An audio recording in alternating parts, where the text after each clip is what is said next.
I'm going to show you 7 hidden gems in Final Cut Pro that I'm surprised more people don't talk about, but they're fantastic. I'm curious to know if you've used any of these before. The first one is place selection. And this works really well if you need to preview a section over and over again, either a clip or a range selection, especially if you're doing any kind of EQing or mixing to the audio. So you select a clip, you press the /, and if you have an EQ, intended as a tool to use in the recording studio or where audio is created and worked with.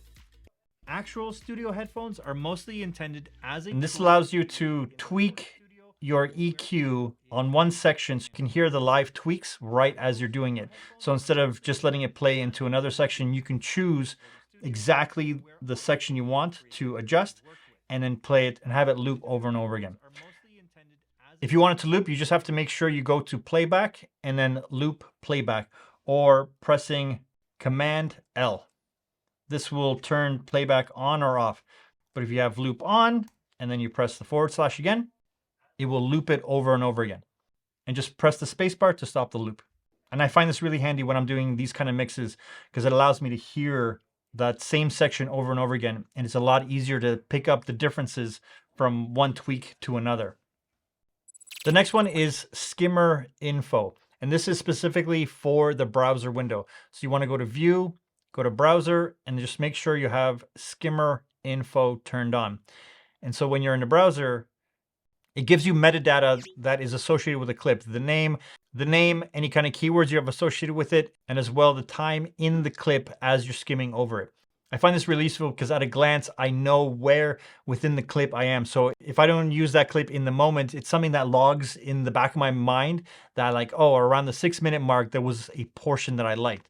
It's really handy, especially when you're starting to just ingest all the footage and you're just going through it for the first time. I don't know why this isn't on by default. I actually like it a lot. The next one is a simple one, but it's actually really handy in a lot of situations because if you press the delete key, there's a ripple delete. It'll delete that clip and move the whole timeline and bring it together. But if you press the forward delete, it creates a gap clip. There's 2 ways to delete a piece of footage. Using the forward delete, it doesn't change the timing of the overall piece, and it visually gives you a clue where you need to fill in a shot later. So instead of having the whole timeline collapse on itself and lose the spot where you need to fill in, this is a good way to visually remind yourself you need to fill in footage at that point. Another hidden gem is to be able to tab through the inspector tabs. So if you're on the video tab and you need to get to the audio tab, you press Control Tab. You can cycle through the tabs that are there. Because I'm a big fan of not taking my hands off the keyboard or moving the mouse too much. So if you're in the timeline, you need to just check if there's any audio effects applied. You can quickly press Control Tab to cycle through to see if any of the properties have been changed in the inspector. And while we're on the inspector, you can also expand the inspector view just by double clicking on the top.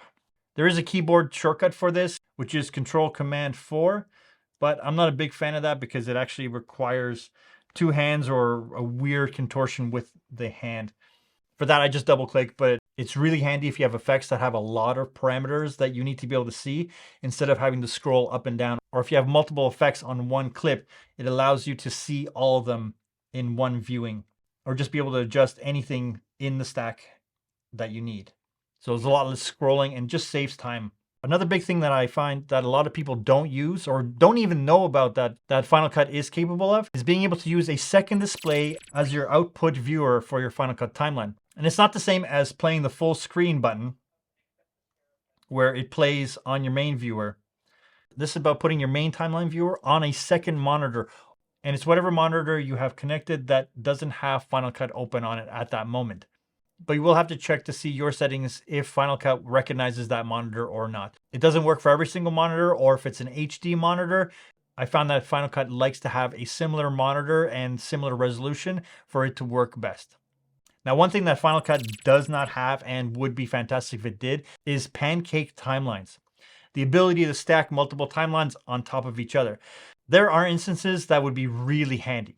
But because Final Cut doesn't have that feature, the workaround I found to be able to jump quickly through different timelines is either pressing Shift Escape or Control Escape. And this will move one timeline ahead or one timeline back.